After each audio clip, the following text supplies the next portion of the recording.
So much of life is based on the stories we tell ourselves, the stories we tell others.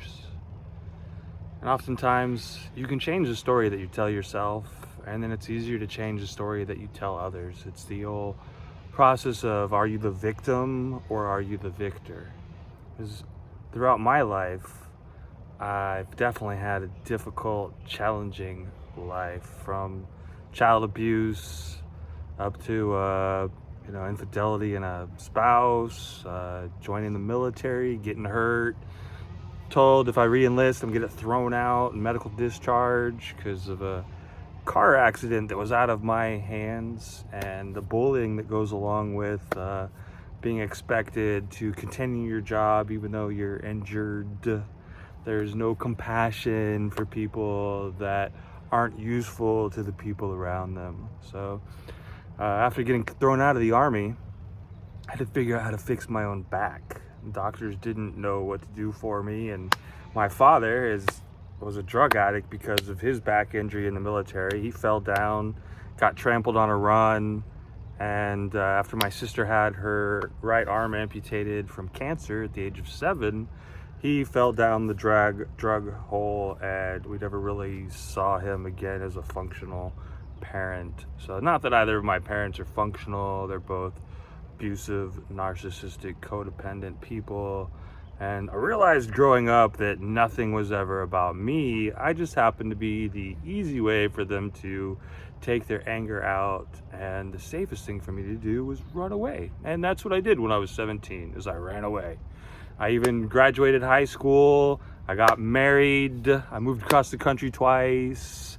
So I've done a lot more at the age of 17 than most people had done at the age of 30, who are still living at home with their parents. So that is just something that's completely unfathomable to me.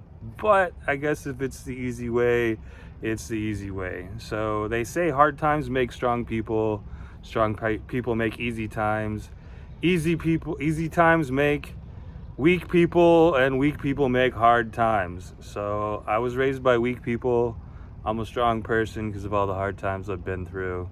I've had to figure out a lot of stuff on my own. And I realized that the way that the system is built and designed, it's not for the success of others. There's a lot of survival of the fittest, and you have to be rough and tough, and showing any kind of emotion is looked down as weakness.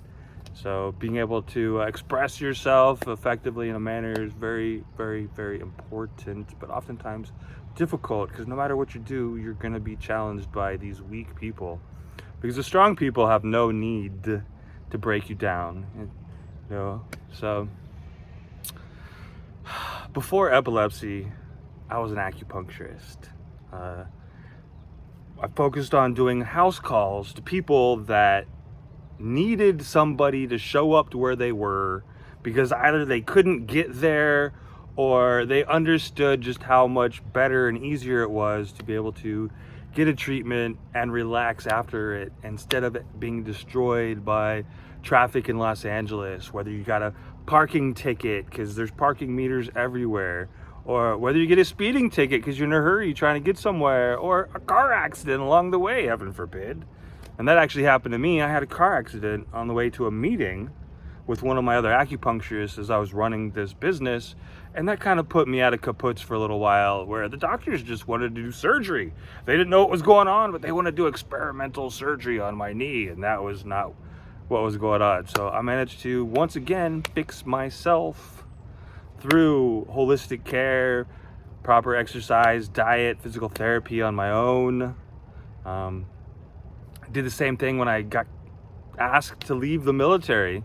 My back was injured. I found yoga, and I was able to use yoga to restore function to my life, improve the quality of my life, because I found somebody to teach me a skill that was beyond here's drugs and surgery. So when I became an acupuncturist, which requires a 4-year master's degree, after 60 credits you can transfer into a lot of these colleges, and it's a 4-year master's degree. Here in California, I would be a doctor if not for politics. In Florida, you are a doctor of acupuncture after the 4 years worth of school, and they actually have an ability to do injection of herbs intramuscularly. So every state has its own rules and requirements to be able to do a lot of stuff to be able to help other people. But the thing about acupuncture is it's considered minor surgery. So you have to be licensed to be practicing minor surgery on people. So it's really important to make sure if you're getting acupuncture, it's from somebody who's gone through the schooling for it, not just some random person you met off the street. But with me, I did a lot of seeing people that said, hey, look, I've been going through these problems for the last 10 years, and this is the first time I've ever experienced any kind of relief. Which, man, that's amazing and horrifying at the same time. You're like, you've been living with this problem for 10 years and nobody could help you. Which, at the same time, you're like, I'm so grateful that I've been able to help facilitate your body's ability to heal naturally, where you've been able to avoid drugs and surgery. So when I needed an acupuncturist, I ended up getting sick. In 2014, I was sick for 10 days. I didn't know what was going on. December, I got sick again, 10 days. January, sick again for 10 days. February, sick again for 10 days. March, I didn't get better. I just got sick. I stayed sick.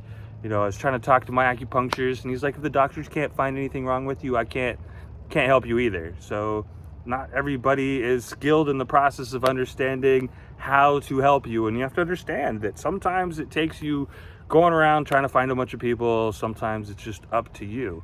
So I had discovered years after I went through the experience what was going on with me is I had meningitis, which is a viral meningitis, a brain infection, and basically I was dying. I went from being a 235-pound bodybuilder down to less than 165 pounds in a matter of months.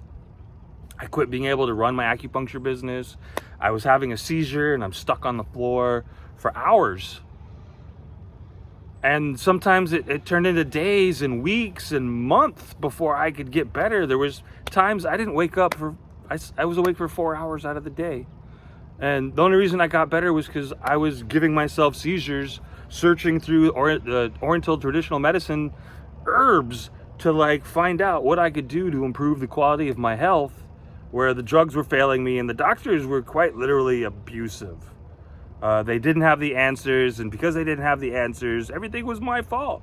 And they basically just wanted me to go away. When I'd go see my primary care provider, she'd literally tell me, now what's your problem? And I'm like, it's the same thing. It takes me 3 months to get in here. Then when I was trying the drugs, it would take me 3 months to go back. I'd try the drugs for a month. I'd start having the seizures from the drugs. It would take a month to feel better, a month to get another appointment, and then the process was over and over the same thing. There was no help. And I had to do all the research and look up what was going on with me. I tried to print these stuff off for a lot of these doctors, and they weren't willing to look at anything that I printed off. They needed to hear it all come out of my mouth. They weren't willing to look at the research I had done. But I had communication epilepsy. One doctor asked me, why are your eyes closed while you're talking? I was like, this is the only way I can focus and pay attention. Honestly, it was quite horrifying looking at the expressions on their faces while I was trying to describe to them what I was going through. So it took me a while to figure out how I could get better. Was having seizures, meditating. I told the doctor I'm an acupuncturist and I'm having seizures meditating. I'm literally coming to in the other room, walking circles, and the neurologist tells me you should get acupuncture and meditate more. So that's honestly, it really helped a lot. I did a lot in the whole process of getting better. I did these giant circles around the neighborhood to try to get my body built back up. I'd have a seizure along the way. I'd forget where I was, but I knew I did this walk all the time. Had my phone on me. If I was gonna get lost, I knew that my phone could tell me where I was going, but if I just kept walking forward, I would remember. And so I would walk through the seizures and I would get myself back to a clear-headed state and continue and do this every day. Just about every day possible. I dated an acupuncturist. I begged her for care, for help, but she was too horrified at what I was going through to be around. She only showed up the one day a month that I was feeling okay, and then I'd have a seizure from her being around too long, too much stimulation. You can actually have a seizure from sex. So honestly, it was really hard trying to deal with myself, much less trying to make the people around me okay with me struggling. So 2017, I actually ran away from Los Angeles. I decided to get better or die trying. So I ended up in Sacramento trying to find some healthcare up there, but my best friend's mom was dying. So I ended up in Mexico. So I went to Mexico, no drugs, no marijuana, no doctors. And I basically was living seizure-ish light. I was being a living caregiver for my friend, helping her mom. I was doing all the driving across the border in Mexico. I didn't speak Spanish, but I was still doing everything I could, using Google Translate to horribly translate what I was trying to say. And I was on a vegan diet at the time because I had a seizure on Thanksgiving before, and I wasn't able to eat meat for about 4 or 5 months. So I was vegan diet, doing Tai Chi, doing my meditation, and this is how I was able to help my friend help take care of her mother, who ended up passing away. And then when that was over, I ended up at another friend's place. It was basically a tweaker pad, and the guy got himself arrested, and I stayed here for 3.5 years, almost 4 years, helping to take care of his grandfather who passed away last year. And the family basically was not supportive. They didn't help me out. They kept trying to narcissistic abuse in the whole process. They didn't really give a crap about this man, but my girlfriend was the primary live-in care. She became the live-in caregiver, but she's the main caregiver. She got paid even though they still owe her money, and I just got abused and screwed over. But I did this because this man needed his help. This man needed care he was not getting, that his family didn't care about, and we know that we made his life the best that it had been in a very long time. So what I do is I take care of people. You know, I wasn't concerned about the money as much as more concerned about how abusive these people are in the process of trying to help other people. You know, I did a lot of just, I had a seizures trying to figure this out. I had a hernia, bilateral hernia, that I never had the time to be able to take care of. All this stuff, nobody cared what was going on with me, but you know, I pushed forward and helped this man until it reached the point where I couldn't anymore, and I took care of me.